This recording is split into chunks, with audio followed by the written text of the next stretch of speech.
Hello lads, ladies, gents, ladettes, whoever, whatever, welcome back to another video. Today I have the equestrian kid, his royal thickness, DanDizz Nuts Diz, who has Ooh. literally the greatest shirt. Ooh. Joining me. So, Mr. Dizzle, will you tell us about yourself, where everyone can find you, what you do, and all that good shit? Of course. Thanks for the that crazy introduction. I I've been love it. practicing it all day. It's fantastic. I try to come up with one for everyone, and yours I had so many different ideas because we've had so many inside jokes over the years. So I'm like, I need to come up with something. Like, yeah, but I'm like, I need it to be right. I could not have written that better myself. So appreciate that. So yeah, what do I do? I'm just dude. I'm making videos, video game videos. That's about it, man. I'm a nobody. I'm a pleb. We're all just here flying through this giant rock in space, and I'm putting some vids on YouTube while I do it. So that's about it these days. I do the live streaming thing here and there. Now, obviously, that was a big part of things before. Might come around full circle. Might get back into it. It's just what I'm doing now. Just see how things go. Now. You've also been live streaming a little bit on YouTube. I haven't been able to catch all of them, but I do pop in generally to lurk when we do. As someone who I've only fucked around with streaming on YouTube, I just want to get like your perspective on this real quick before we get into other topics. How do you find streaming on YouTube? Like, do you find it's easier than Twitch, or do you find it's like about the same? So I do it for different reasons. I do live streams on YouTube because of the quality features. Yeah, you can get a lot higher quality streaming to YouTube, and the way that my stream setup now is I'm using I'm using an AMD encoder. Yeah. So as opposed to like an NVIDIA encoder, and up until a certain bit rate, streaming it is horrible. Yeah. I think it's like something like Twitch is like 6,000 or something. Yeah, like that. 6,000. You can go way beyond that on YouTube, and that's when the AMD encoders actually start to look really good, and they start to sort of convey their quality. But it's not up until that point, so that's why my streams on Twitch are like a lower quality. I'm using CPU encoders. Because you recently built your stream PC. For those who don't know, Dan does run a dual PC setup, and you don't have to if you are a streamer, but if you want to do super high quality level content, two PCs is almost the best way to go. What kind of got you to go, fuck it, I'm going to have the two PC setup? Because your second PC, for those who haven't seen it, I'll have a link to your Twitter, because I'm pretty sure you got it all over that. Posted, because it is a sick fucking build. Like, it is a great build. It was a good one. Yeah, it's so dope. But back to the point. So like, what kind of got you to go, okay, I'm gonna go with the dual PC setup over just a regular one PC setup? So it was mostly getting into games, right? So I'd get a new game, I'd load it up before I streamed it, load it up, test it out, see where the frame rates were at, see where I could get my settings to. Then you flick on stream, and the way the game reacts, totally different. Yeah. When you're on stream, totally different. So the game I was getting, solid 60 frames per second or whatever, whatever the case may be. Before, I'm getting, 40s, right, mid 40s when I'm streaming and stuff like that. And I was just like, it's annoying. I was sick of sort of sacrificing the fidelity to sort of achieve the quality that I wanted to output on stream and stuff like that. So that was pretty much it. And to be honest, it was just, we were kind of just sitting around, hanging out. Me and my brother were chopping it up, and I was looking at like, oh, let's, just talking about building something new. And we found this case, and we were like, oh, this case is cool. And then we like noticed, we're like, what is this part in the bottom? And it was like, that's for another PC. And it was like, all right, well now we have to build this because it's literally two PCs in one case, Yeah. one power supply. It's like it's the craziest thing. It's like a Mm. dual motherboard power supply. Yeah. It's wild. It's really cool. But we saw it went from, oh hey, let's look at some parts, you know, maybe make a theoretical build or something, to like, what the hell am I doing? I've got two computers parts sitting in my house being built. Like, what the hell am I doing with this? Well, why am I doing this? Like, yeah, it does feel like overkill. Like, I've got my main PC now, which is like overkill for like most of what I do. And then down the other end of the house, even though it's a bit of an older build, I have a like i7 3770 and then like a 1060 in it and like 32 gig of RAM in it. And I'm like, why the fuck do I even have this? Like, I don't need this other PC. It's just sitting there. My PC it's a complete e-peen move. Right? It's literally, it's pure e-peen. That's it. Hey, look, some of us, e-peen's the only peen we got, so you take what you get. Listen, man, like, listen. If I can have an e-peen this big, I'm gonna swing it around. Everybody duck. I'm turning to the left. To me, let's go. But yeah, and then, I mean, like, we just saw it, and it was like, holy shit! It's, you know, not every day you have the opportunity to just kind of go for it, and it's like, fuck it, let's do it, and we did it, and it's completely preposterous, but it's awesome. Now, you've been doing content creation for a very long time, like myself, if not longer than me, from my memory. What kind of got you started, if you can recall? Because I mean, it's been quite a while. Oh shit. Okay, so what got me started was I had this great idea, right? It was like, so I started like backwards from where most people start. Most people are like, oh, you know, I'll just go in, I'll start, and I'll see what happens. I came in and I was like, I had a brand and I had this idea for a name, and it was this thing and branding and you know, just an outline and this big game plan that kind of ultimately fell apart. And it was like, I went backwards. It was some Benjamin Button shit. Started at the end game. Yeah, exactly, right? Like, I had all this custom artwork and ideas and branding, and it was like, oh, I did this for nothing. And I was like, I'm just gonna chill the fuck out. Because that's basically how it went. Because that's one thing I want to comment on. I noticed, like, over the years of knowing you, like, not that you're not an energetic person when you need to be, because like you can definitely dial it up when, like, you know, you're in a good mood, you're feeling it and everything. But I've noticed your content has become so much more chill as time's gone on. Like, it feels like the content has basically, as I've said for others, I feel like the content has matured, and it's gone from this, you know, like what we see is like when we started, you know, like 10 plus years ago. In some cases, you know, it's like you look at what was the big creators back then. You had your PewDiePies and your things like that, even though they're still monstrously large creators today. But you look at what they were making, everything was super high energy. Do you find that you enjoy, in a way, the content you make now being more relaxed than having to put in all that extra energy, or do you kind of miss being a little bit more of a hype beast? No, I mean, it was fun what I was doing, and I mean, it got really good. Some of the silly shit that I did for like Plants vs Zombies, Garden Warfare 2 and stuff, they got like, it did like a lot of views for me. Right? Majority of like early stuff was me sort of being weird, but it was like, now I wouldn't even call it more chill, as I just call it low effort.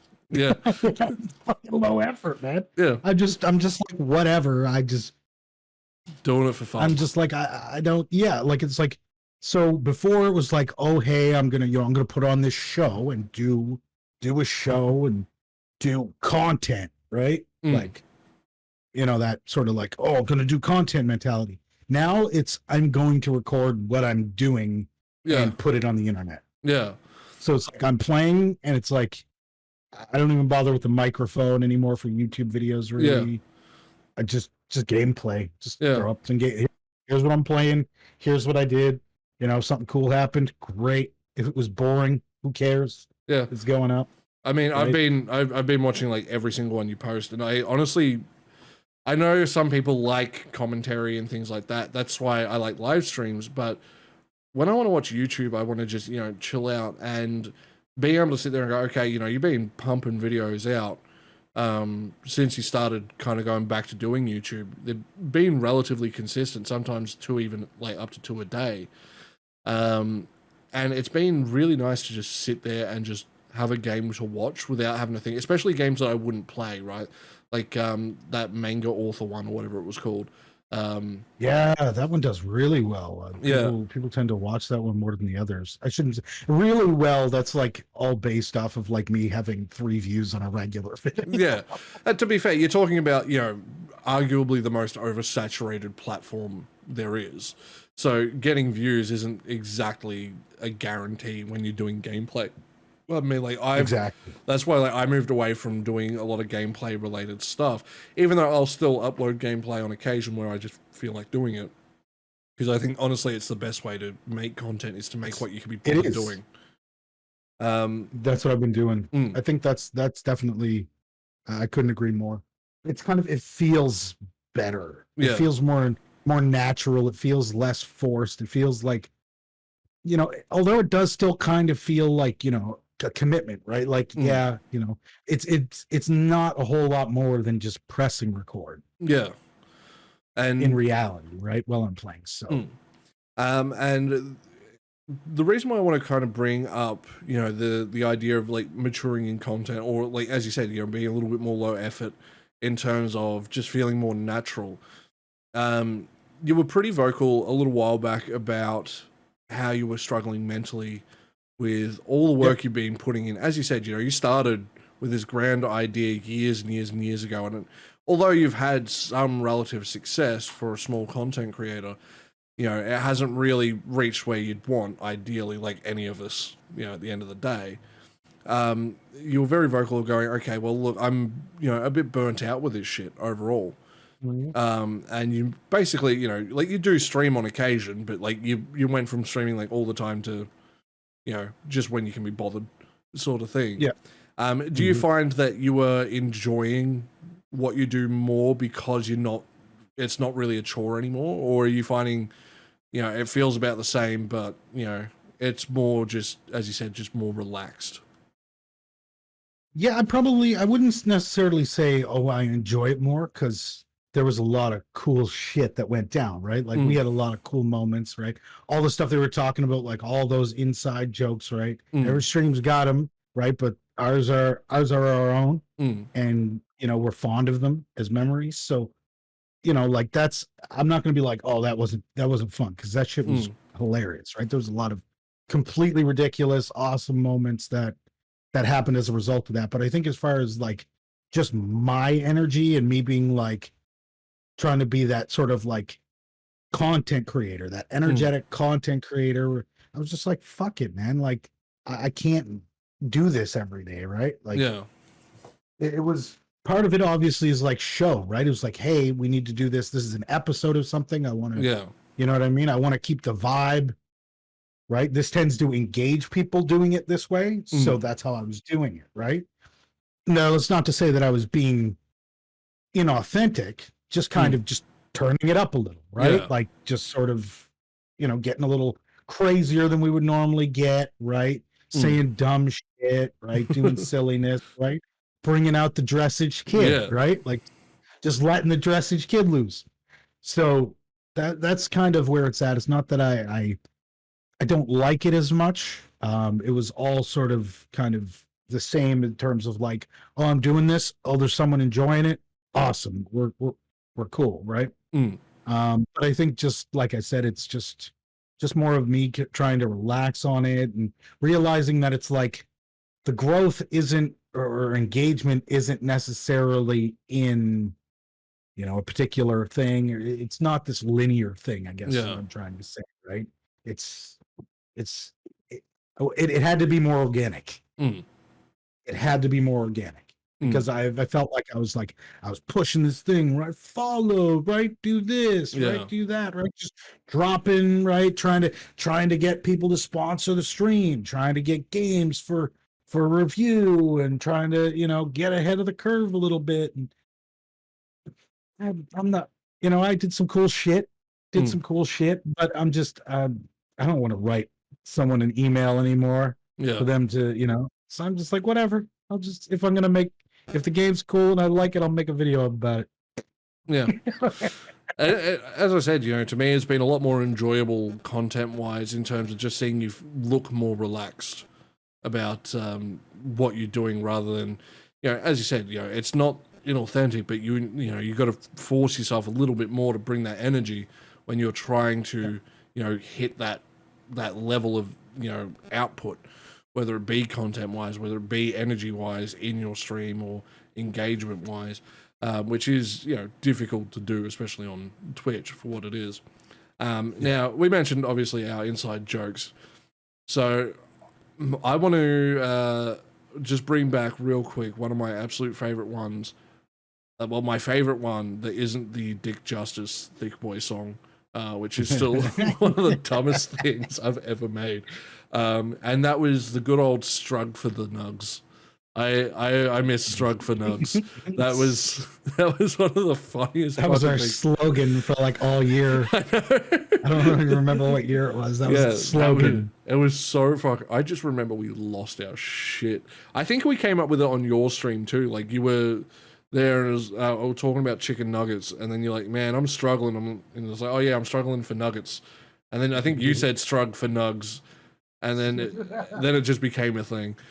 So if you're out there and you're struggling for nugs, let us know, because that's where it's at. That's right. It's a problem that plagues all of us. You are not alone. So now, in terms of content, you also ran Core, like that Champion Alliance Wrestling, if I remember that's what it was called. Yeah. How, like, what got you started in all that?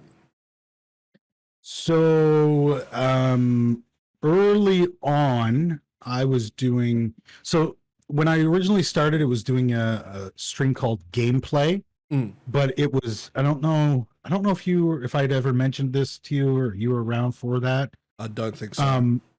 So it was Gameplay, but it was PLEH with an exclamation mark, like Canadian A, right? Gameplay A.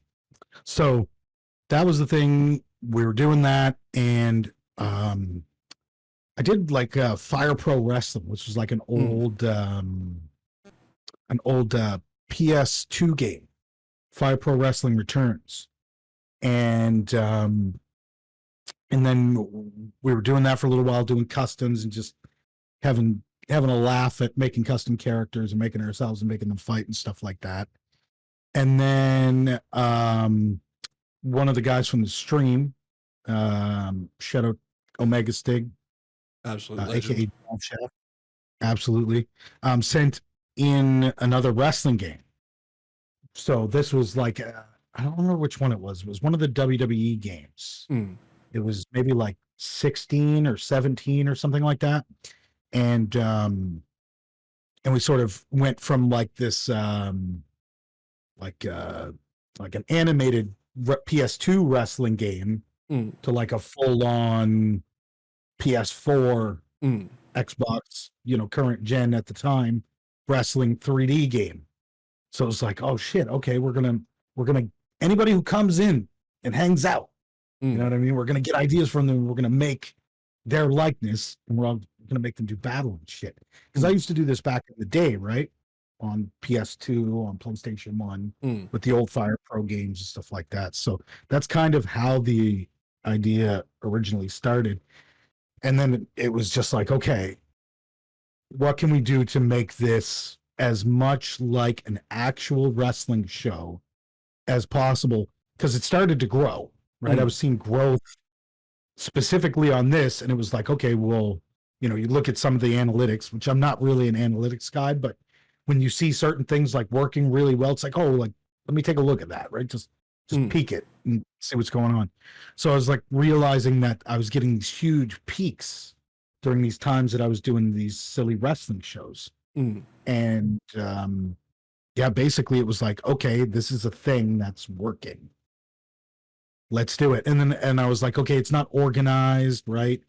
Um, I was like, okay, I've got VODs mixed with clips of me talking about the Dressage Kid and how well endowed he is, and then I've got these wrestling episodes, and I was like, this shit doesn't work together, right? Like it's just it's not really, it doesn't make sense to me, right? In my mind, it was like, this deserves numbered episodes. This deserves, organization, proper, thumbnail pictures to make it, the whole thing, broadcast style presentation, right? Like, because these people are coming to hang out, so let's kind of take this up a notch. And that's when we kind of took what we were doing there and made CAW, which was its own dedicated sort of like virtual wrestling league. So that's kind of the start and kind of how that all started to pop off. So a question I need to ask, because we grew up Attitude Era of WWE. You had like the Monday Night Wars and all that sort of stuff. Now in Australia, I didn't get to catch it very much because I was quite young, right. And also even today, if I want to see like anything happening in America or in the North America market, I can't fucking find out shit unless it's on Twitter these days. Because I'm a cheap ass, I'm not paying for the WWE network. But what wrestler was the one that made you go, damn, this shit's for me? Bret Hart, for sure. Bret Hart? Absolutely, Bret Hart. Ultimate Warrior, too.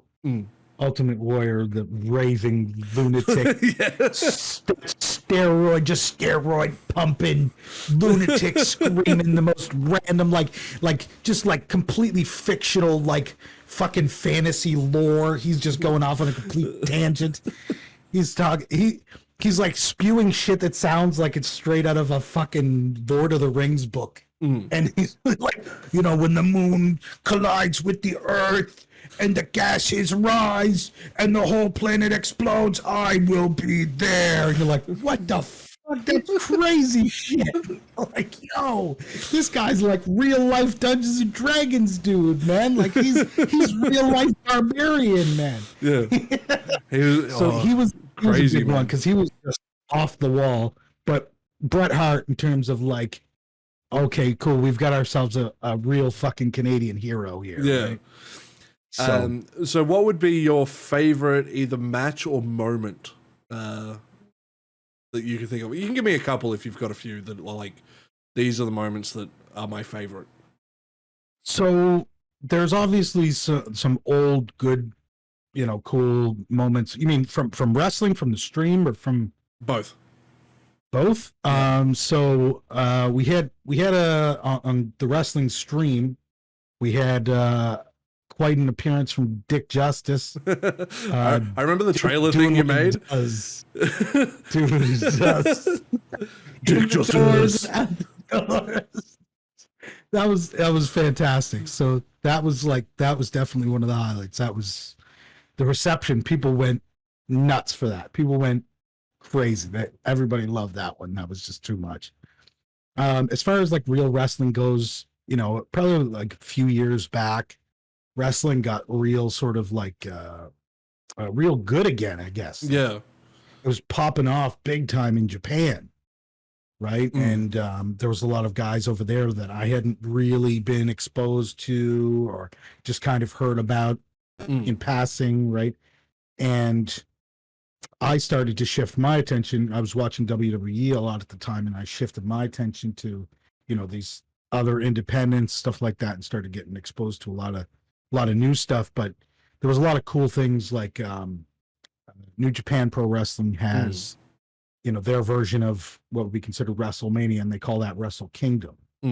And if you want to catch that live, right, you're staying up until, in my time, 6 a.m. Start time. Pre-show kicks off at 4 a.m. Yeah, it was just real cool. There was a couple of us hanging out on Discord and chatting. It felt like it felt like this shit was new again, right? Yeah. Like back in the day, you'd go to your friend's house and you were young, right? You'd have pizza parties, you'd watch the pay-per-view, it'd be crazy, right? And it kind of felt like that again. So that was kind of cool to kind of get that back again. So like definitely. I definitely agree, because like I've been like a wrestling fan off and on.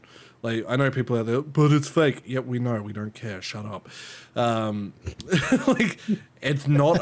And look, you fucking get power bombed and see how you like it. You'll shut the fuck up instantly. Like, listen, these are the same people that you have to look at the face and tell them there is no spoon. yeah, like it's like, there is no spoon. we're aware. We don't care. It's the theatrics of it that's fucking great. It's like watching a play or a movie. It's just, we also like watching people get thrown through a fucking table. It's great. Yes, that's right. The same reason you like Rock now in these movies is the same reason I like Rock then, when he was rock bottoming someone in the middle of the ring and it looked completely ridiculous. Oh, just a little tangent actually on The Rock. I saw someone post, because with everything that's going on in America right now, I'm not going to go into that stuff, because I'll never shut up about it if I go into it. But someone posted, because I think Kane, Glenn Jacobs, the wrestler, well, former wrestler now, because he's a mayor of, I think it's in Kentucky, isn't he, or some shit. He a wrestling mayor, you say? But he said something stupid, and someone found an old promo of The Rock, basically tearing him a new one when back when Kane didn't talk and had the voice box thing.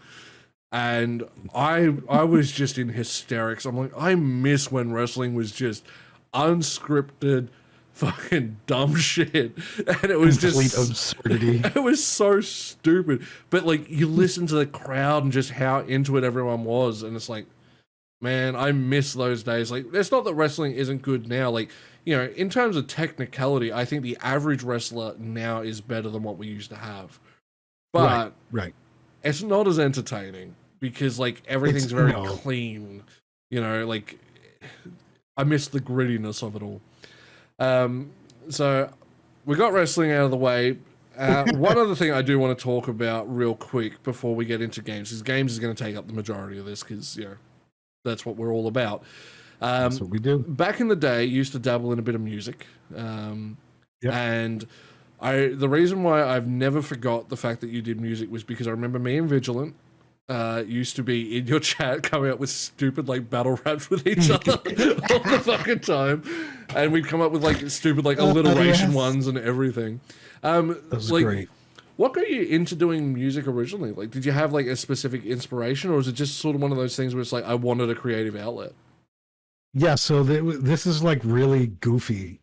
Like, it's goofy as hell. So we got this like PlayStation game.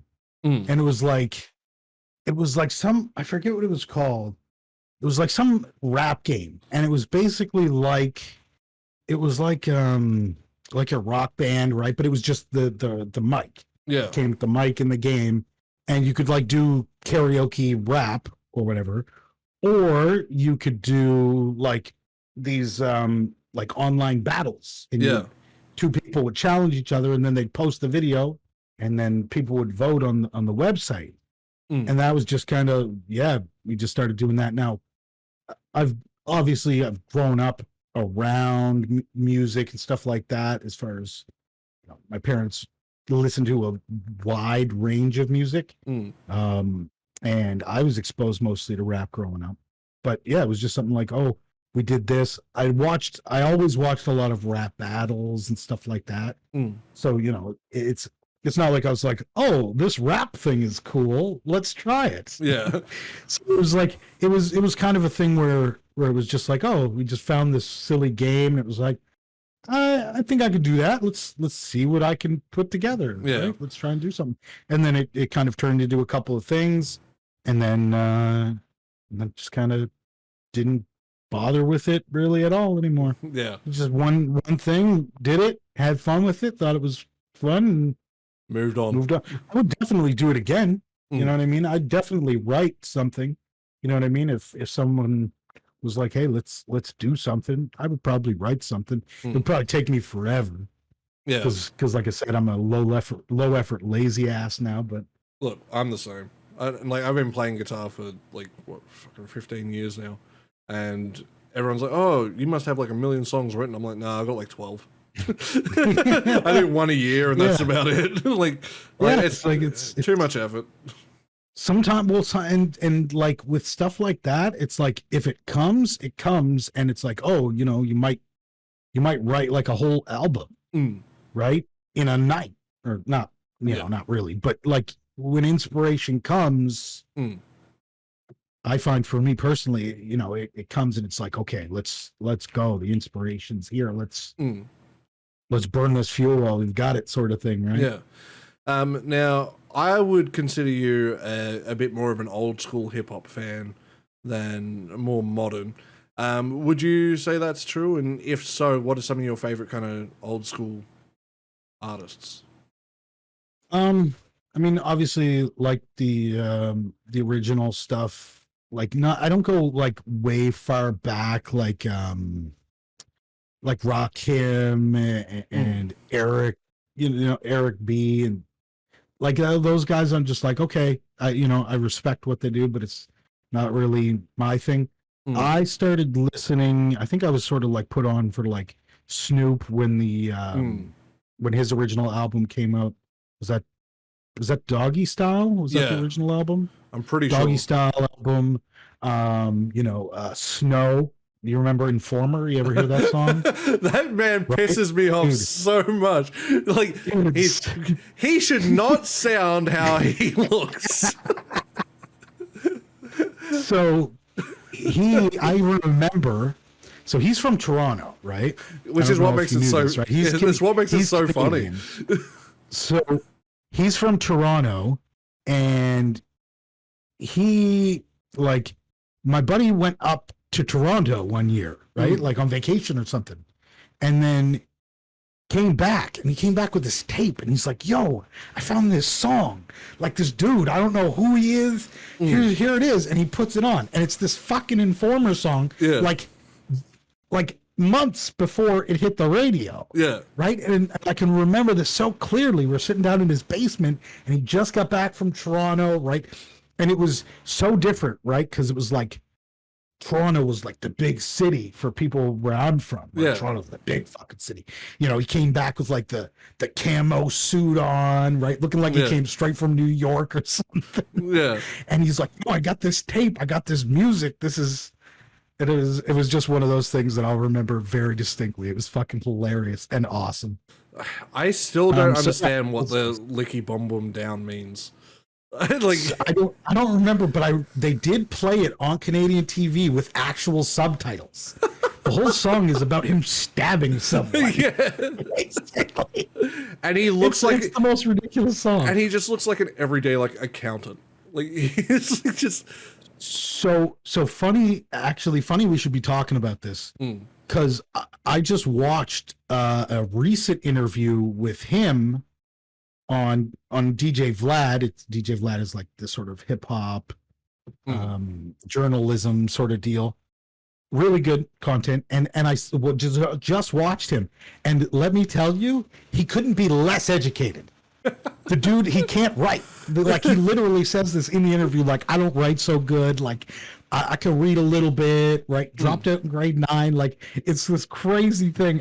It's weird that we sort of talk about that. Maybe that's what sort of made it so distinct. But as far as like music goes, I remember that very distinctly. My buddy coming home from Toronto would be like, I got this song, and puts it in, and that's the song. And it's like, we were like, whoa, this is crazy. It is still a great song, right? But like, it's one of those songs I like love it, but I hate it at the same time. It's kind of a meme. Yeah. It's kind of a meme. And it was at first for him, as far as I know. And then he sort of got, I guess he got accepted by like the Jamaican community, and they were like, they loved what he was doing. And that sort of added validity to what he did. And then he sort of became this, now he's like a respected musician in Canada, right? Like, people are like, he's established, right? Like, he's got they're like, yeah, he's ours. We like him. Now, one other Yeah. thing to talk about real quick, as I have my cat on screen, you are a man who does love kitties, Yes. and Yeah. you have just recently got a new one. So, Yeah. tell me about your babies. They would be in here, but this is the office, and there's a lot in here that is not cat proof. Yep. So we don't let them in this particular room. This particular room is off limits. But yeah, we got a new baby. She came in. Apparently, we were told a couple of different ages. I'm not convinced that she is either of them. We're told 3 years and 2 years, and I'm like, this cat is probably less than a year old. Yeah. Our baby, Peach, which is our Sphinx kitty, our hairless kitty. She's almost 5. And got her a while back, and that's been good. But it's obviously been lonely for her, right? So we're like, okay, well maybe we'll get the new cat, and they're slow taking to each other, but they are taking to each other. The new kitty has had quite a bit of a journey. Came from Ukraine, went to Poland, I guess, just sort of get everything situated with what's going on over there and stuff. So, got over here, had a mix up, went to the other side of the country, and then came back.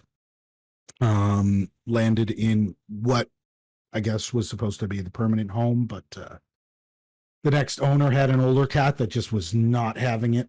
And basically put her up and said, hey, here's the thing. So we got a new little baby Devon Rex from Ukraine, and we got a good home for her here. So yeah, she's a sweetheart. Yeah, I just wanted to bring it up because I love the fact that you love cats. Because I feel like a lot of men, especially our age and even older, are very much like, no, you have to like dogs.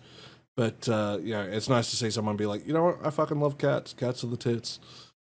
I wasn't even like a cat person, right? So like, and then we got Peach, and I just fell in love with her. And then I turned into a cat dad, a complete cat dad.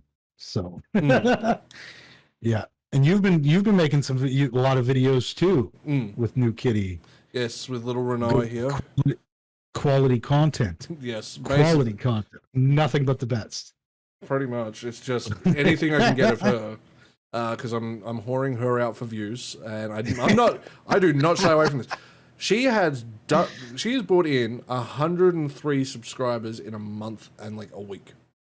I went from 91 to I'm pushing 200 now. I went from 2,000 channel views to 34,000 channel views. Just off her alone. Like, she's freaking adorable. She is so precious. Like, as soon as I get home from work, I've even there is a short of it. She sits in my window in the living room, and she'll sit there, look me dead in the eye, and just start meowing at me.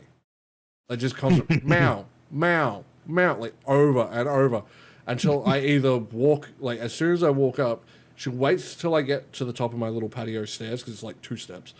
Once I get to the top, she waits to see if I'm going to go towards the window to say hello to her, or if I'm going to go to the door. If I go to the door, you see her scramble as fast as she can to run to get to the front door, and then she'll sit there and just like claw my shoes. Yeah, she'll sit there and like claw my shoes. So like she's got scratching posts and that, but she just does the whole making biscuits thing on my shoes. And then I've got to give her treats because it's one of the rules whenever I leave the house, because I don't leave the house very often. So she gets treats. She'll either get like a special blend like kitten milk that we can buy here, or like some crunchy treats, or we've even got like these ones that are like fish puree, sort of like, I don't know if you ever had like Go-Gurts, like the yogurt things. Yeah. It's like those, except for cats. Churros. They're called the ones we get are called churro. They're like the little tubes. Yeah. Yeah. So she gets one of those every time, so she gets very excited. And then I'll give her that. Gives me enough time to come down, sit down in my chair, because if she's not distracted, she will jump onto my computer chair every time and just stand there and look at me. And I can't sit down. Because I'm like, well, now what? And she's like, well, tough shit, cunt. That's your fucking problem. I was gonna stream tonight. Yeah, I just want to sit down, look at some anime titties, and now I'm stuck here. What the fuck?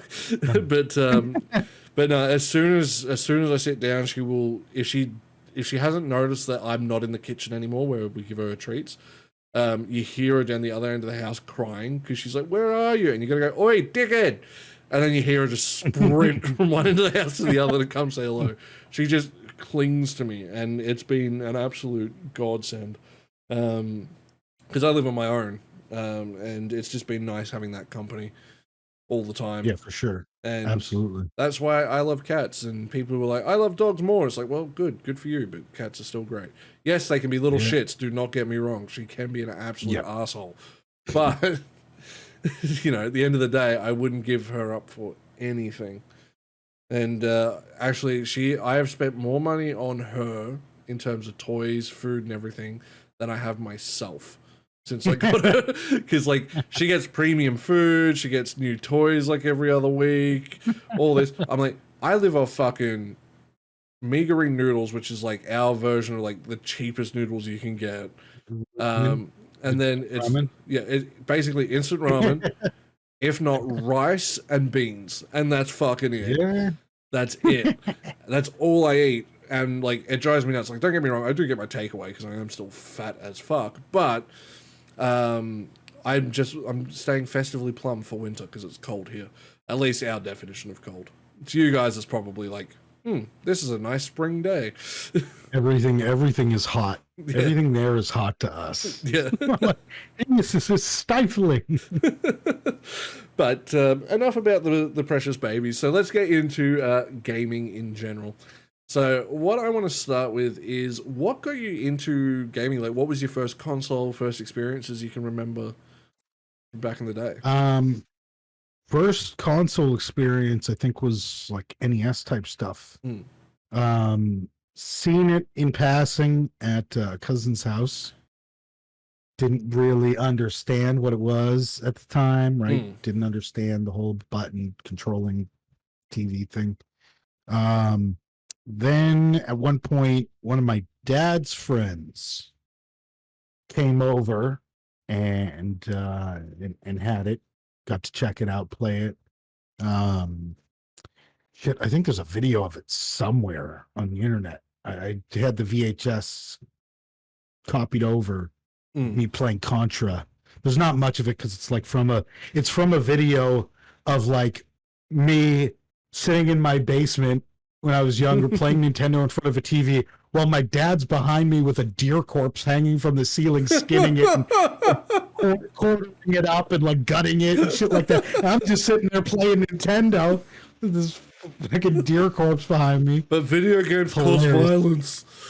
Well, they were like, Dad wanted documentation of, you know, quartering up and chopping up the deer and skinning it and stuff because he hunts, right? And I was there and like, look at me playing Nintendo. So yeah, that's one of the early ones. I actually have footage of that, which is kind of funny. It's like I said, it's just a couple of split seconds of me trying to get some attention. Much like I do now on YouTube. Yeah. Let's be real, we're all a little vain. It's still the same. Nothing has changed.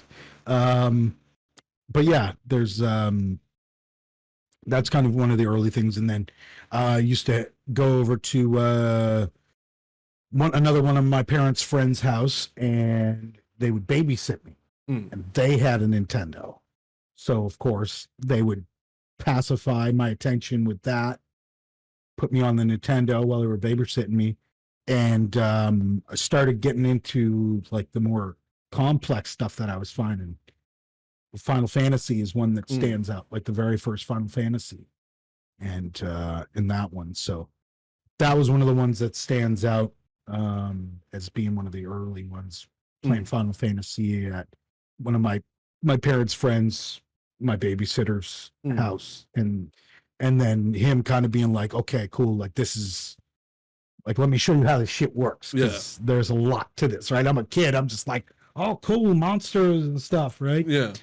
And then later on, my friend, you know, I'd tell my friend about this stuff, and he eventually got it, and we started playing Final Fantasy together. And it was great. This poor guy who would babysit me, we would call him for fucking tips, like he was the fucking Nintendo hotline, like he was a Nintendo, a 1-900 Nintendo counselor. I'd be like, yo, we're fighting this boss and we're getting wrecked. Like, what do we do? Hilarious. So, but yeah, that's some of the sort of early stuff, mostly Nintendo kind of thing. Those early super fun memories. So funny you mention Final Fantasy, because not just because you have the Moogle plushie sitting on your couch behind you there. Yeah. But you are the only person I know, and I don't mean this in any mean way, but you're the only person I know that is obsessed with Final Fantasy 11.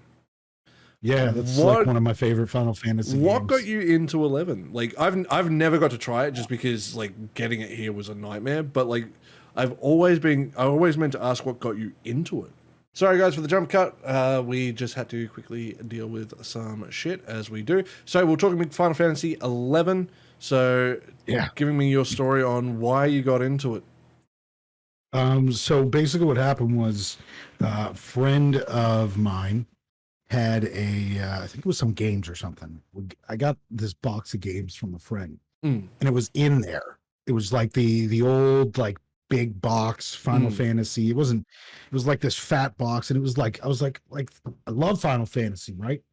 Why did I never play this? So I'm looking at it, I'm like, what is this? This is crazy shit, right? Like this is weird. It looks crazy. I want to play this.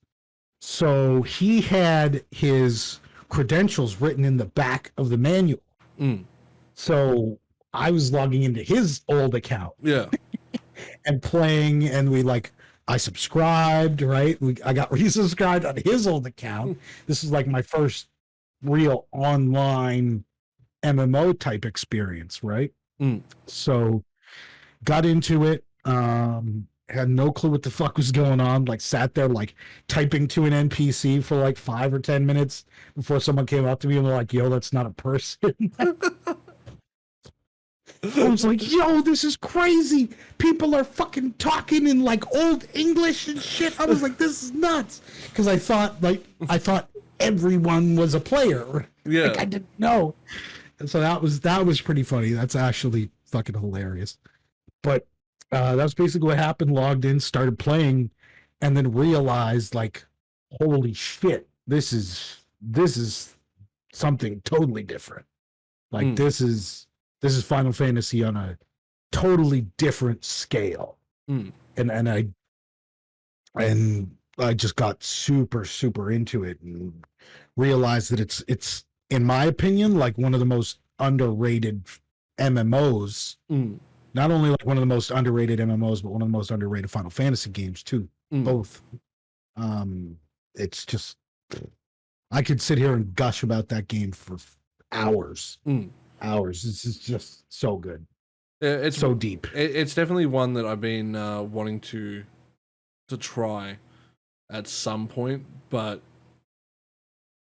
I remember you were having, I don't know if you were able to get on a regular server or you had to go to a special server or something when you picked it back up again like a couple years back.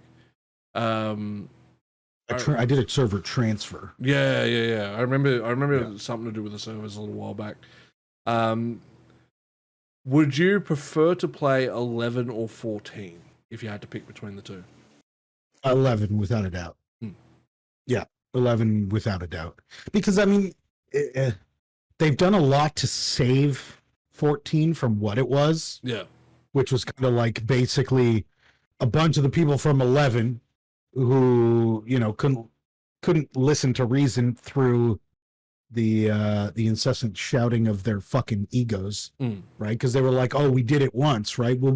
It's going to be good. We'll do it again, right? But it was like, no, shit's different now, way Yeah. different. You can't feed them the same shit you were feeding them, 20 years ago or however long it was. But you can't do that. That's not the meta anymore, right? So that kind of kicked off horribly for 14 because I was there for launch for 14, and it was bad. It's not the same game it is now. Not even close. Like it was just a complete fucking dumpster fire. And then they basically came back and they wowified it, or EverQuestified it, sort of that, the hot bar on the bottom, right? The EverQuest slash World of Warcraft type deal was what they did with it. It's great, don't get me wrong. 14's awesome now. 14 is crazy now in terms of like how far it's come. It's really good, but 11's mind numbing. Like it's one of those things where it's like there's just so much to it, and they made it so unforgiving, and it even now with like a lot of the quality of life updates that they've made to make the game easier, there is still a ton of stuff in that game that will punish you. One good example that I used to like to tell people who were like playing other games at the time, like EverQuest or whatever, was like, oh, this monster will aggro you if you walk within its radius, right, or whatever the radius is. In 11, monsters could smell, see, hear, right? So some monsters you could walk directly in front of them, right? Run circles around them, but if you had a potion that made you silent, they wouldn't do anything to you, right? If you were not making footsteps, and then your potion would wear off, and you'd hear your footsteps tap, tap, tap, tap, tap, aggro, right? And there were so many things like that just made it crazy to me that it was like, is like it too technical? Why isn't anybody else doing? Like super immersive, especially for like MMOs. I think have the hardest time being immersive, given the amount of content there is, because you can't curate a specific experience in an MMO.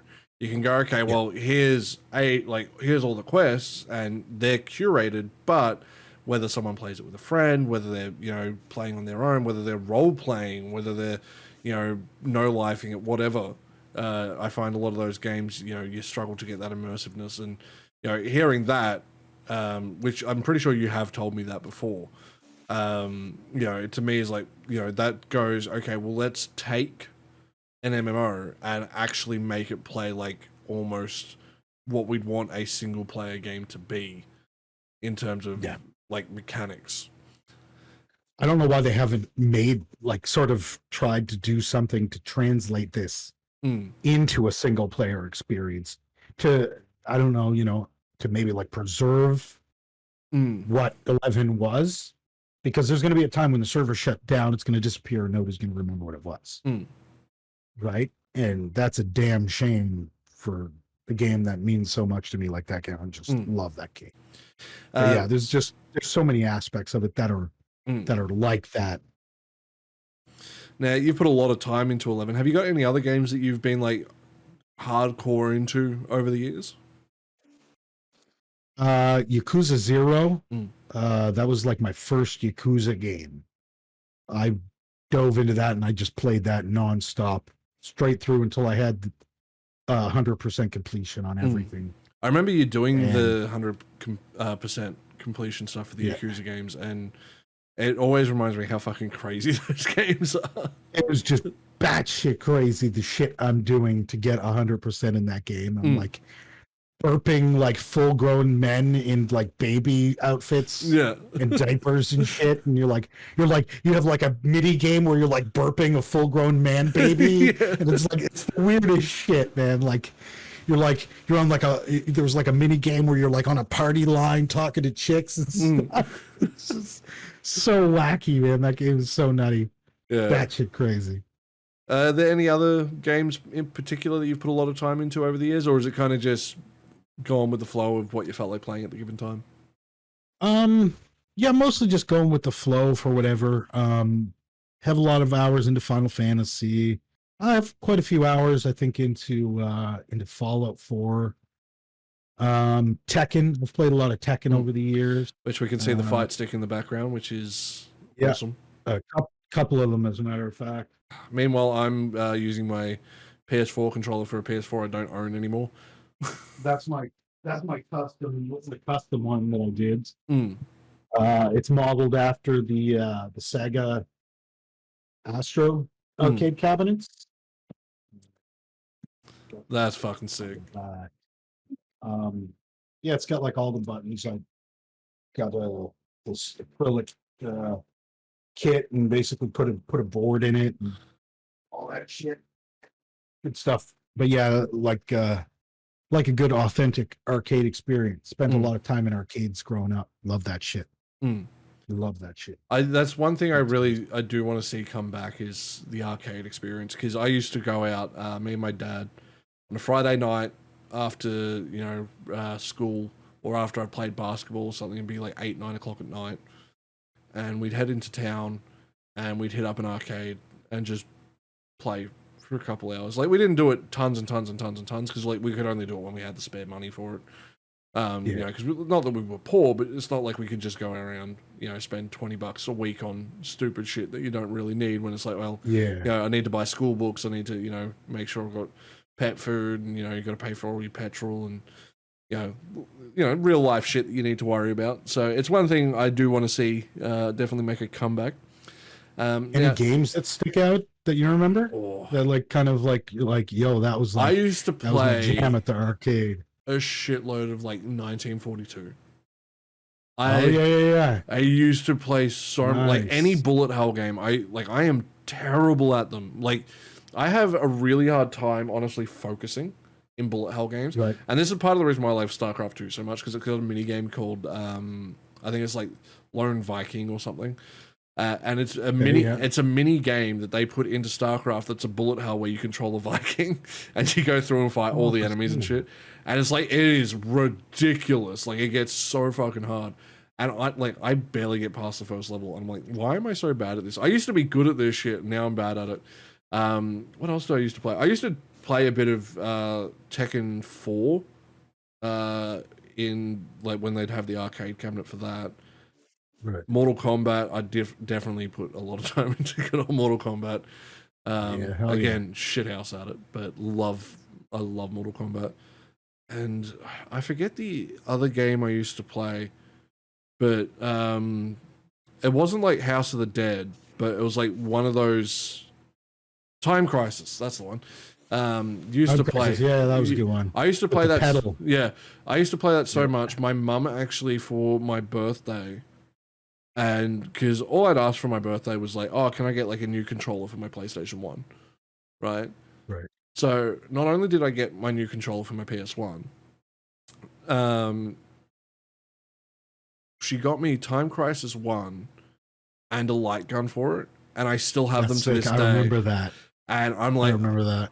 We used to, and this is why Time Crisis is always in like my top 15 games to 20 games of all time, and it is one of my favorite fucking memories. Because my mum, she loved, like, she's not huge on video games. Like, she plays a lot of like iPad games and stuff now. But like when I was younger, she was like, "Oh, you need to go outside and do stuff more." It's like, I'm like, I already played basketball and footy and cricket. I'm doing like 3 different fucking sports. I'm like, I just want to, spend my downtime playing games, being lazy. Like, I only have so much energy. But we used to sit there, especially because I started playing Time Crisis a lot. Probably by the time I was like 14, 15, I got like full on back into it.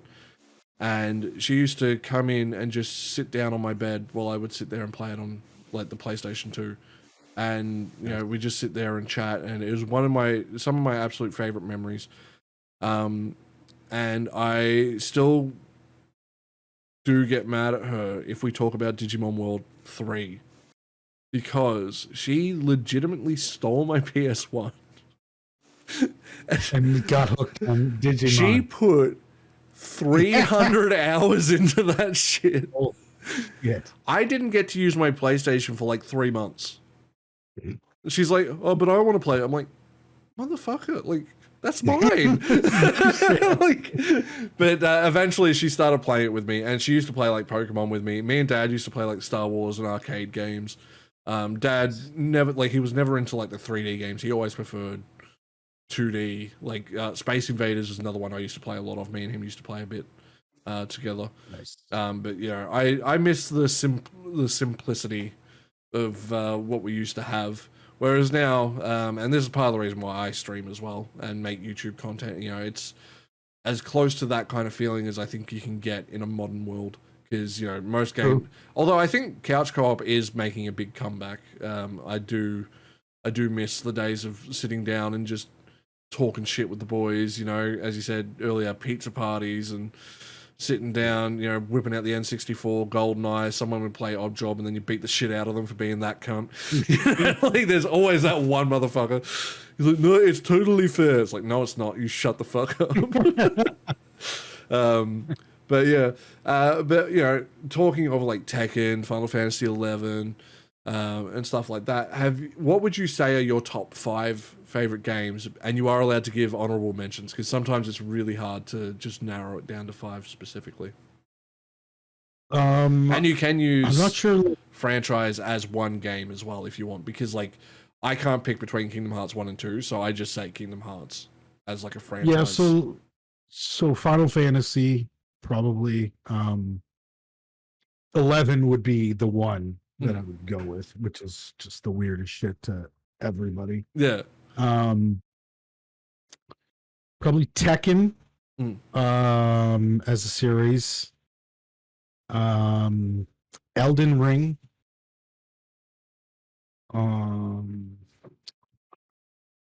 Yakuza 0. If I had to do 5, yeah, probably that. Yeah, I'm not really sure anything offhand. I can't think of anything else offhand. Sure, there's lots. Super Mario World is a freaking classic. And, yeah, so. Yeah, fair enough. I mean, those are probably just some. I couldn't say for sure if I had to make like a definitive list, but yeah, those are just it's the reason why I love that question, because some people either have it completely loaded up all the time. I'm one of those people. I'm like, yes, I know my top 5. Like, no one's ever going to ask you that fucking question. But I don't really know mine for sure. But I'm like, I know my top 5. I know my top 10. I got that shit written down. Like, I know it. Thought about going through and like doing something like that, but I've never kind of sat down to think about it. Do it. Exactly. All right, guys, back again. Sorry for the other jump cut. Now, when it comes to content creation, gaming, all that sort of stuff, now, as you mentioned, you know, you started kind of like earlier, you started in a position of, you know, the Benjamin Button, as we put it, started at the end game, found yourself now. Is there a game that, you know, when it comes to you've made content for, that, you know, you feel is or has been one of the better ones, not necessarily in terms of views, but in terms of for you to kind of work with over the years? Probably like wrestling, like we talked about earlier in general.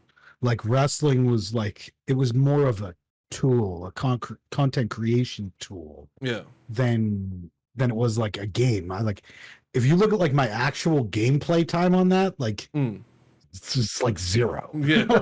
I have like none of the actual like combat achievements. Like I've done fuck all on that game in terms of like actually playing it. But you know, we make characters and I've put together, you know, scenes and stuff like that. And then the matches are AI versus AI. So, you know, I rarely touch the controls, right, when I was doing that stuff. So that one kind of stands out because of that, as, you know, what was intended as a game. And then I was like, okay, I can use this as a fun content creation tool. Yeah. Now, is there any game coming out or a game hell yeah that you really want to get your hands on? Yeah, I'm waiting for one, like anxiously. Like I'm just like, oh, I need it now. Disgaea 6 is getting a PlayStation release Disgaea 6 complete. So I'm waiting for that. That's on Tuesday. I didn't even realize it was coming out. I refused to get it on Switch because I was like, I don't buy my Disgaea games on Switch. Like, it's always been Disgaea on PlayStation, right? Since PlayStation 2, Yeah. where it started. And I was like, no, I'm not doing it. So if it doesn't come out on it, I guess I just won't play it. I'll go back and play something else. So it's a series And, I need to give a little bit more time to, because like I own one of them. I think I own the Vita one. I forget which one it is. Okay, right. I think it's freak. Which one was it? I forget. I don't remember. There was a bunch of them that came out. Yeah, it's been D2 maybe. Yeah, I can't remember off the top of my head. It might have been I bought it at the time that I got my Vita. It might not have been I bought it on my Vita. I've got too many fucking games I can't remember off the top of my head. Because I'm one of those dickheads who's like, I need to have a stupidly large collection and only play the same 3 games over and over again. Giant backlog. Yeah, my backlog is like 1,050 games or something. Like you've got this giant backlog, and you spent how long leveling up in the first area of Kingdom Hearts? Only to like sell my PS4 and start again, because I'm that fucking guy. And like I have spent, like I go, okay, what am I playing now? Right, like all these new games, all that sort of shit. Right, I'm still playing StarCraft. Still playing Diablo 3. Like, I'm still putting more and more time into the same 2 fucking games. It's like everything else, I'm like, yeah. There's a reason why I don't buy games anymore. I'm like, it's not for me. Now, I'm going to ask you my absolute favorite question. We're going to go back to a time.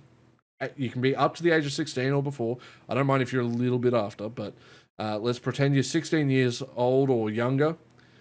You can pick any game from that time period to have it rebooted or the exact same, have it play with more modern controls or with the exact same controls, however you would want to play it. What game would you pick? Chrono Trigger. Chrono Trigger? Chrono Trigger. AKA the better Final Fantasy? Without a doubt, Chrono Trigger. Chrono Trigger was just crazy. When that game dropped around that time frame, crazy shit. Like Chrono Trigger. Chrono Trigger actually would have been probably a little earlier than that, but yeah, probably Chrono Trigger. Chrono Trigger stands out. Yeah, because I remember the first time I played Chrono Trigger. I was, because I live in Australia. We have shithouse internet. I am one of the few with good internet now, but as a kid, I was stuck on dial-up until 2007, I think it was, or something. And like by that point, everyone's already got like broadband and going on to ADSL2 and ADSL2 Plus and all that shit. And we're like, I'm still getting that beep boop beep boop beep beep beep beep beep, like that shit. The fucking classic sound. That being said, Final Fantasy XI works great on dial-up connections. Dude, my buddy lived in like this rural area, and we were at his house playing one time. We split a dial-up connection, and we were playing Final Fantasy XI on a split dial-up connection. That shit was crazy. The fact that even works is ridiculous. Amazing. But I remember, because like back then, this was before I was like, I can research things online. It was more like, hey, I can look at boobies online, and that's about it. Like I didn't really know what the internet was about. There's all kinds of extra Game Genie codes we could get on the internet. What's that? I remember boobies. Going to Galoobs. Dude, I used to go to Galoobs. So Galoob was the company that made the Game Genie. Yeah. And I found out that like, yo, you can get the Game Genie so that you can do fireballs in the air on Street Fighter. I was like, yo, we gotta have fireballs in the air. So we went online and we found these codes, these like custom codes, because people were doing shit to mess with the game. And we found this code for fireballs in the air. We were playing Street Fighter on Genesis, shooting fireballs in the air. Shit was tight. That's fucking sick. So content. But, I remember that. But I remember with Chrono Trigger, Chrono Cross, either or, seeing the character design. I'm like, hey, they look like Dragon Ball Z characters. Yeah. And my dumbass did not know realized, that it was Akira Toriyama. Yeah. Shout out to Akira Toriyama, absolute legend. Started off drawing porn, for those who don't know that, because not many people do. Oh, really? Yeah. That's my favorite. One of the dumbest facts I know, because I looked into it, and I read the hentai. It's alright. Fucking legend. It fucking exists. Legend. But, you know. Did you? I seen the other day. Someone showed me a picture of the guy who made Devil May Cry, and it was like, yeah, he looks like the guy who made Devil May Cry. It's like the guy who makes Yakuza. Like he's got like this leather jacket on, and it's like it's the craziest picture. Like, yeah, now I see it. It makes sense now. It's like the guy who was. I think he's no longer at Konami or Sega. I forget who it was. Is it Sega that do Yakuza, or is it Konami? I always forget. I'll look it up. No, it's Sega. Sega does. It's one of Sega's games. Yeah. But it's Rio something or other is the company that makes it. Yeah, because it's a Sega published game. The guy who is the director looks like he is in the actual Yakuza. Like he is, like, you look at him, you're like, no, that's right. That's the guy. It's like, oh yeah, that's fucking Goro Majima. Yeah, that's like, no, that's him. That's the guy who makes. Yeah, it's literally just a retelling of his everyday life. You know, burping men in diapers. He literally does that every day.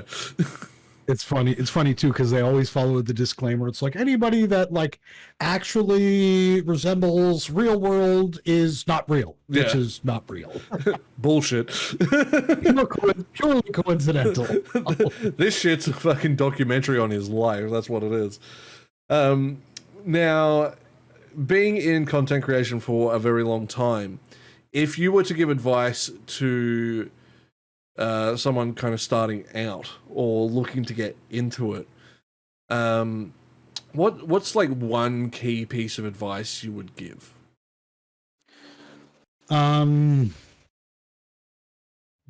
Be ahead of the curve. Like, don't. So if there's new tech coming out, try and use it, utilize it, leverage it, because if you don't, someone will, right? And I mean, if that's how you want to do it, otherwise just chill, just, you know what I mean. So it's like, it depends on which way you want to go, but if you want to, like, if you really want to like chase shit, get into that new technology, man. Because I mean, like we were talking about, like, from dial-up and stuff like that. Like, look at where the internet's come from then. Yeah, and right? It's not even that long ago. Yeah, it's. In my mind, if I was going to go back and tell me something years ago, it's get a better understanding of emerging technologies and leverage it to your advantage. And don't tell anybody a fucking thing. Don't give anybody your secrets. Don't do it. They ask you for tips, be like, oh, there's lots of good YouTube content. Go watch that shit. You want some tips? That I don't tell them nothing. I would keep it close. The only tips I'm gonna give you is these nuts. That's right. I'll give you the tip. So another one of my favorite questions. Usually I am with this, but I actually want to ask it now because I think I'll forget otherwise, because my brain is dead. For those who don't know, I had to work mornings. Thankfully, our time zone difference is like kind of comfortable, so like I can catch you a lot easier than, say, some of my other American friends or even European friends. But I had to start work at 5 a.m, and I've been up since 2 this morning, so my brain is like fucking fried at this point. Sheesh. But what is your most controversial gaming opinion? Start the flame war. Controversial gaming opinion. Fuck, I don't know.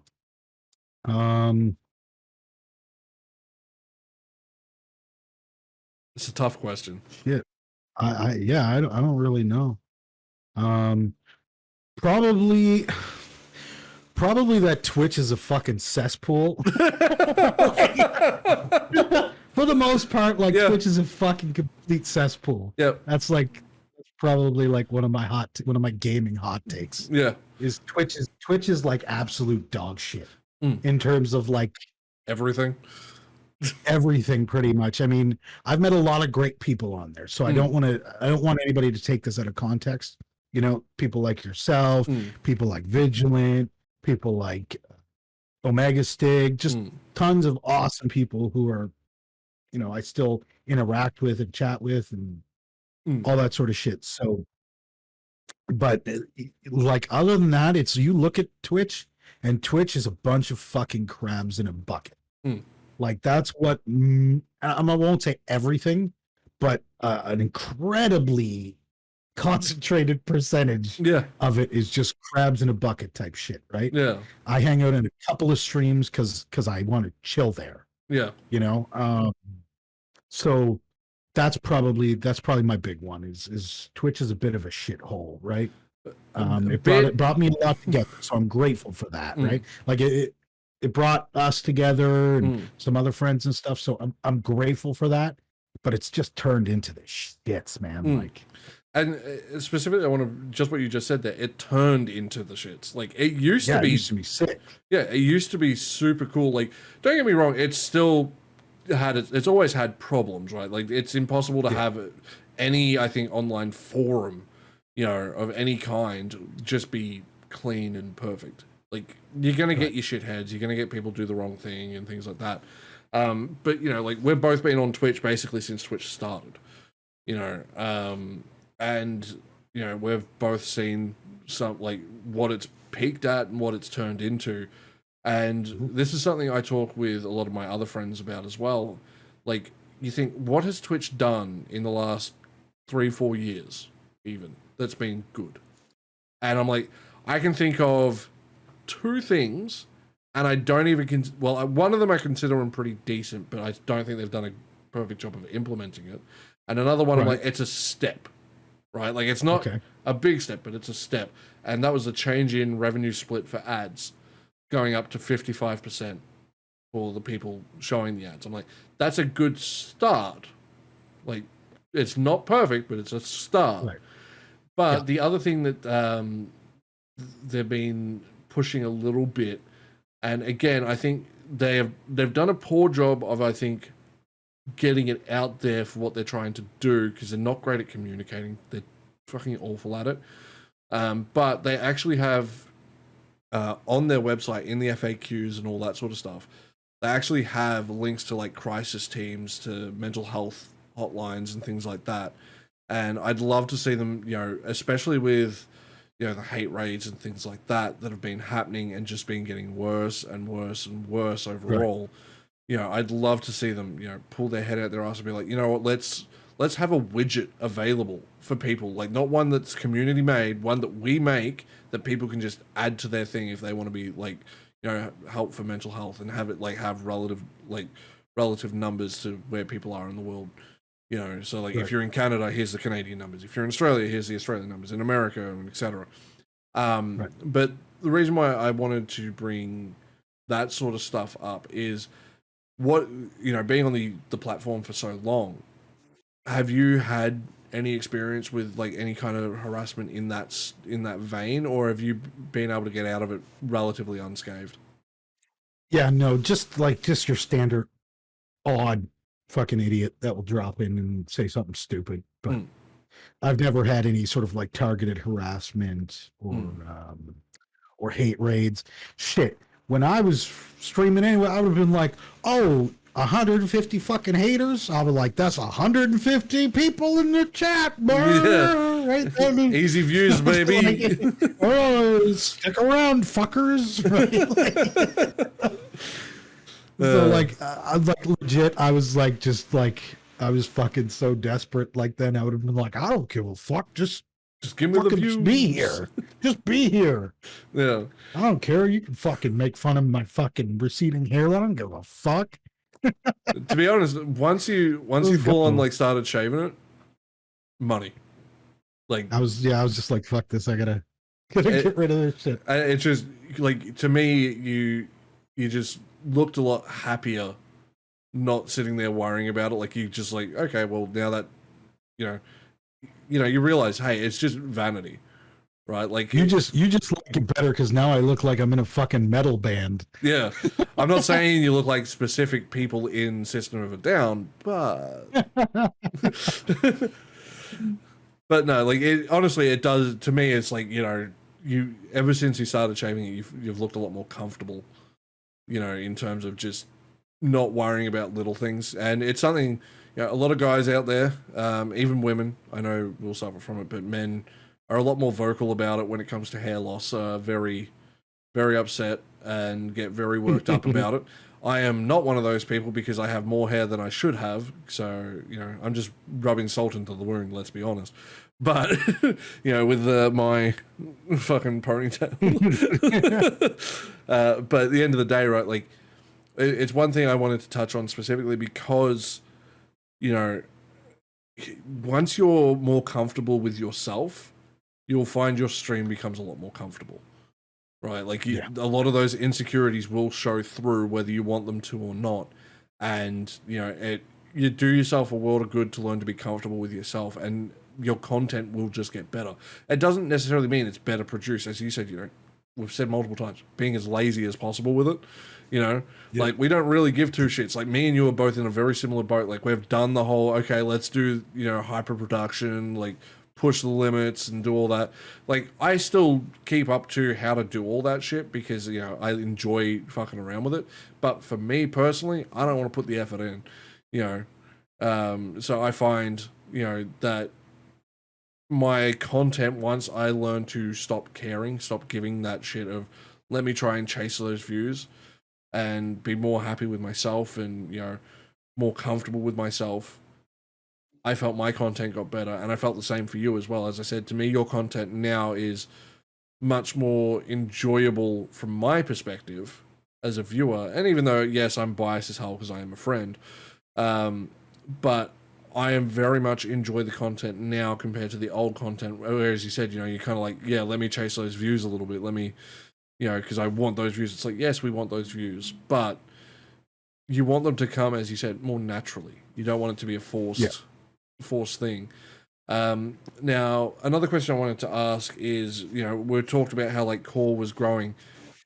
Do you kind of find it ironic how with your normal stream, you started at the end game and sort of worked backwards, whereas core, it started a lot more organically, like it started in just here and just kind of grew in the opposite direction. Like, do you feel that like core, in terms of the way that started and went, was better than what your stream is, or do you prefer kind of the journey you've been on your main channel?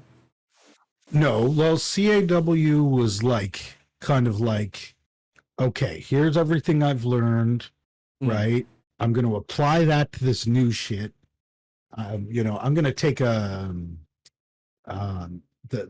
sort of the hyper produced aspect of that I wanted to do over here that didn't really catch. I'm going to take that over to wrestling because wrestling, did obviously have a lot more interaction and engagement and stuff like that. And I'm going to focus, sort of the idea of super produced content on that because it makes more sense on that, right? Nobody wants, right, at least at the time, right? Nobody wanted to come see me, right? I'm not some fucking celebrity who was particularly funny or whatever, right? I didn't really I was just playing games like everybody else. But the wrestling thing was kind of like, oh, someone could come in, someone who wasn't a regular there could come in, interact with a bunch of people who are clearly sort of active at the time, and then have a representation of themselves being put into this high level production with live commentary and like structured matches and episodic shows and stuff like that. I think we did hundreds and hundreds of episodes of wrestling, like over like 5-year period, 6-year period or something like that. I don't remember what it is because I'm not active right now with it because the like I was mentioning before, how I was leveraging it as a tool. So the tools that they're giving us now are basically trash. The old ones are kind of broken. I've been working with the same game for like 3 years. So I'm just like, I don't want to work with these archaic tools anymore. Yeah. I'll start it back up when something comes along that's when we actually get a good wrestling game again. exactly right. We get a good one with good creative tools that isn't just completely broken and they're still kind of just dishing out broken games. So I'm just leaving that alone. We'll leave it on a high note. We'll come back to it when things are proper and when I have the proper tools, because you know, I want to come at it proper the next time. I want to have those tools and I want to be able to do cool shit. Because the shit I had to do in that game to present stuff the way it was, some shit like something like a clip for like a 2, 3, 5 minute clip, something like that, right? Of something happening to tell a story would take me like 5, 6 hours. And it like it wasn't long, right? It's like 5 or 6 hours to do something that's 5 or 6 minutes, because you know, because the game was poorly optimized and things, you know, little things that you could use to make little cutscenes would take like 2 or 3 minutes to load, right? And I had to do like 15, 20 of these for a sequence. And then you add in 2 or 3 minutes loading time on each one of those. And it was just this horribly monotonous, time-consuming process that, you know, the outcome was fucking brilliant, right? The outcome was like, whoa, this is crazy. You did this with this? Like, you're really leveraging it, right? Like, you're really utilizing all the aspects of it. But, you know, like I said, for trying to do that for a weekly show, or even only doing, you know, something spectacular like that every couple of weeks, still took up like a hell of a lot of time. So the tools are the most important part, or was the most important part in something like that, and sort of keeping it creative. But I think the whole organization thing and the presentation and the sort of like, you know,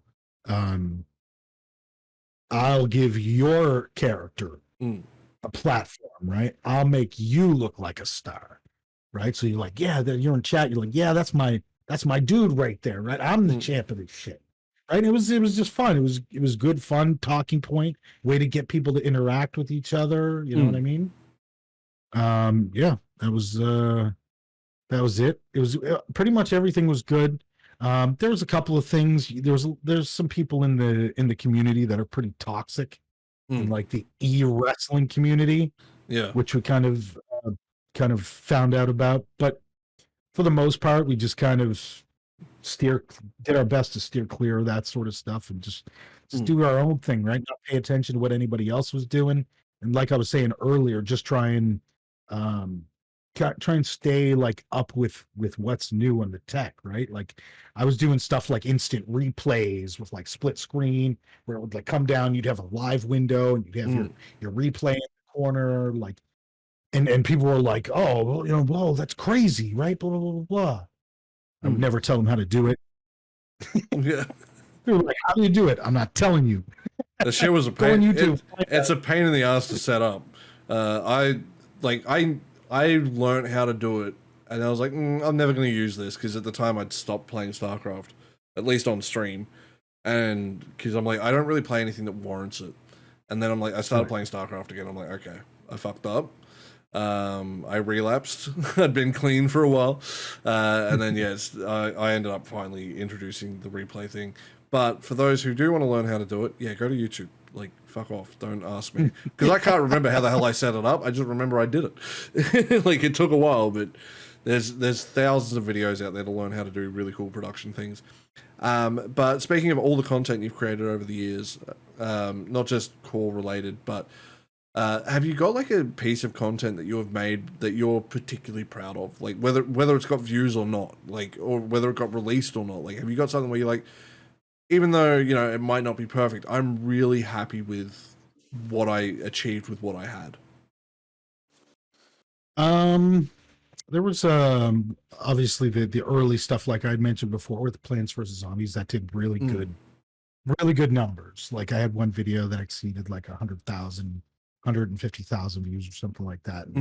that was huge. I was like, okay, well, this is kind of in the right direction, right? So that kind of fueled me right up until now. It's still kind of, seeing that shit, man. Like that was crazy, right? Right. It clearly a right place, right time type thing. But, nonetheless, it definitely helps sort of fuel what I do, right? Where it's like you look back and you're like, yeah, that was dope, right? Yeah, want to Let's achieve keep it that going, again. right? Yeah. Right? We'll just keep putting videos out. If we hit it, it'll be a banger, and I'll be happy as shit. If not, it's content on the internet. We're the internet, right? Yeah. So yeah. Now, speaking of content for the internet, and we've mentioned this kind of in passing a little bit, we haven't really delved deep into it just yet, but this might be the last topic we really talk about. But recently, as we've said, you've been kind of focusing more on YouTube, uploading stuff, as you said, not really with mic, no camera, just pure gameplay. What kind of drove you to do that? Was it like just I want to make content, but I can't be fucked putting in the effort, as you said? Or is it like, hey, what I've been doing hasn't been working, let me try something different? No, it was just kind of like, I'm gonna tone back my effort, right? I've got other things that I kind of want to focus my attention on right now, right? Whether it's just kind of things in life or whatever. And I was just like, I don't want to sit here for 3 hours editing this video, you know what I mean? Going through, making sure the sound is proper and the levels are proper. And, although it turns out good, right? And some of it, makes for good content when you've got JPEGs popping up when you say words and stuff like that, right? It's just extra stuff that I was like, I don't really need this. Right? I don't need this right now. Did it, cool. I can go back and do it if I want, but just kind of the amount of time that it was taken, and I'm like, excuse me, I could focus this into other things, other aspects of my life, and maybe get more productive, basically. So that's kind of the logic behind it. Was basically like, just get shit everything's going. oversaturated. Yeah, everything's oversaturated now too. And I'm realizing this, you're watching Twitch, there's more people streaming or uploading game content than ever before. And part of it was the realization that it's like, I'm never going to be able to keep up with someone like a game historian. Yeah. Right. You know what I mean? And that kind of level of production or something like that, or I'm never going to be able to keep up with that. Right. That's clearly not my lane. Right. And as of right now, I might go back to that. We might go back to commentary and, all this extra cuts and, maybe like some overly edited videos and stuff like that. But as of right now, I'm just kind of banging out the backlog, right?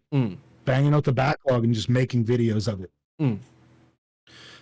So I just quickly looked up your YouTube channel. So yeah, your Plants vs Zombies, you've got a one with 149,000, then 71,000, 28,000 on a Final Fantasy video, 20,000 on another Plants vs Zombies, 12,000. So for some people, you might sit there and go, "Holy shit! How am I ever going to achieve that?"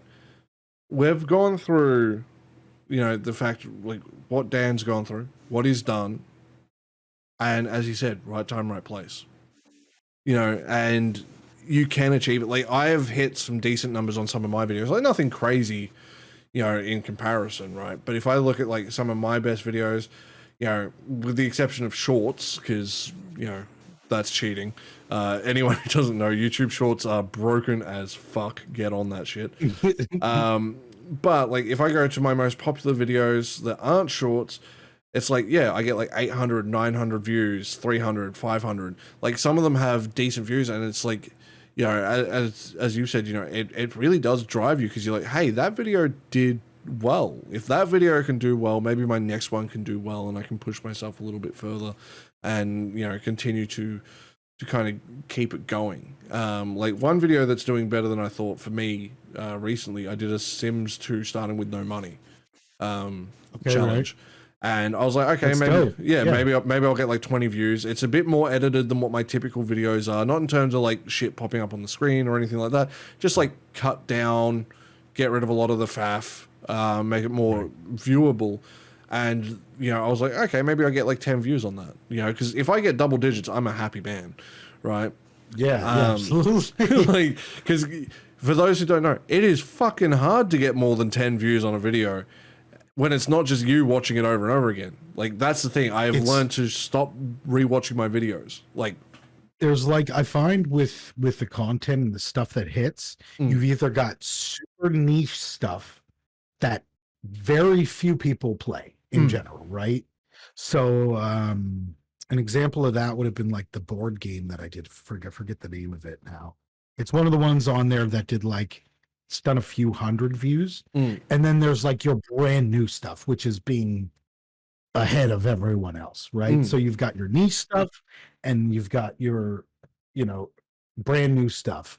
And basically the in-between stuff is like a dead zone if you don't have like an installed subscriber viewer base. I find, like, you know, my NBA Jam videos, right? Like, or something like that is going to do next to nothing, right? It's going to have 3-4 views or whatever on it, sort of thing, where, you know, your Plants vs. Zombies, that was happening when that was brand new, right? I was dropping those videos like around launch. I was doing like videos for like patches and stuff like that, and like talking about the upcoming patches and shit like that. So that was sort of the thing that was what was hot at the time. And then I've got like a few odd like PS2 games that are like really obscure that do decent, that do better than my regular videos because of that. So from like, just from watching the analytics and stuff like that, you can see where the, you know, where certain things are coming from. You can kind of focus on that if you want. You know, that's kind of like, you can still be low effort, right? Like me, if you just want to make some documentation basically of what you're doing, what you're playing, and put it up, you know, some minor edits, intro, outro, that's it. So you know, there's always those options. Well, it's like we mentioned earlier, like I said, how I really enjoyed like the Manga Works one. I didn't actually realize how good some of those videos have done. Like, they're in the hundreds of views even. And like, you know, and it's all about finding that little niche corner and then slowly building yourself up from there. And, you know, some things will get great views. There'll be certain games, like, for example, like, as I said, I'll say it till the cows come home, and I say it just about every freaking interview. I'm obsessed with StarCraft. That shit is crack for me. But if I uploaded me playing StarCraft, it's not going to get views. Why? Because I don't play ladder. I don't play competitive. I play versus AI, right? Like, that's what I like to do. And people go, doesn't that get boring? I'm like, no, I don't know. There's just something about it I can just do until the day I'm dead, right? But I do, you know, some gaming news videos, or I do like maybe something a little more obscure, like, what was the game I did? Oh crap, I'm forgetting the name of it now. The Good Life, which was, I think it was Swery who made it, the guy who did Deadly Premonition. And it's kind of got like that odd, like, if you've ever played that game, or either of them, because he did release a second one, but it's got that weirdness that those games have, where it's like uncanny valley sort of feeling. Like, things just don't feel right. Even like every character just feels off a little bit. But like, I did that series, like, did really well. Same with my playthrough of Battleborn, like a game that, you know, unfortunately got killed because, you know, companies are shit. But, you know, I was one of those people, I'm like, oh yeah, I don't really care too much for it. But when I played it, I'm like, hey, this is actually good. And, you know, you'll find people who enjoy the same sort of thing. But like, I've got stuff like those aren't like heavily edited, right? But if I do like my Why I Love series, which is probably my favorite series to do, but it's a lot of work, which is why I've only released 2 videos in the series so far, which I have the Why I Love Final Fantasy VIII and Why I Love Doom.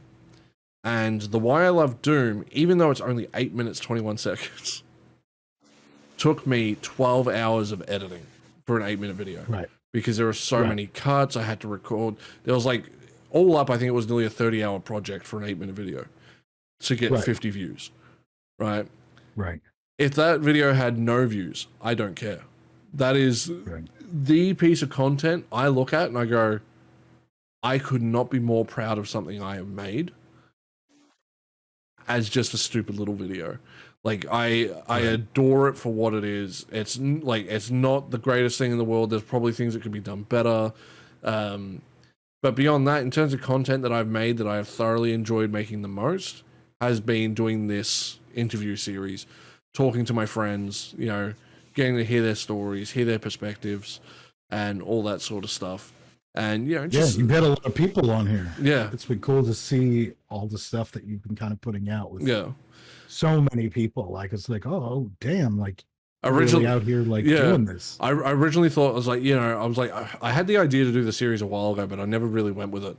And then I'm like, you know what, I'm going to, you know, I want to sit down and talk to my friends. I've been finding, you know, my depression's been playing up a lot. I'm feeling really lonely, you know, and I got these friends who are always there, you know, wanting to talk and like be there, but, you know, I'm me and I'm very antisocial. So I'm like, you know what, fuck it, let's do it.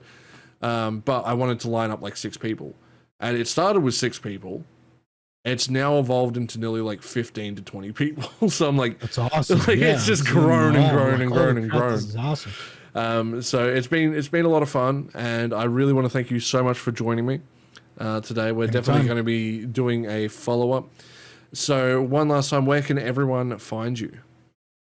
First of all, thanks for having me on here. I appreciate it. As always, you're awesome. Appreciate you. You can find me Twitter, Dan_Diz on Twitter. You won't find as much gaming stuff over there, but you know, I'll post just random shit. But mainly for content wise, twitch.tv/DanDizz, and youtube.com/DanDizz. I'll have links to everything down below. So everyone, be good people. Give Final Fantasy 11 a chance. Don't be a shit cunt. And you know, yeah, just be good people. Like, seriously, the world's a shithole at the moment. So also cats are pretty good. Hell yeah. These nuts.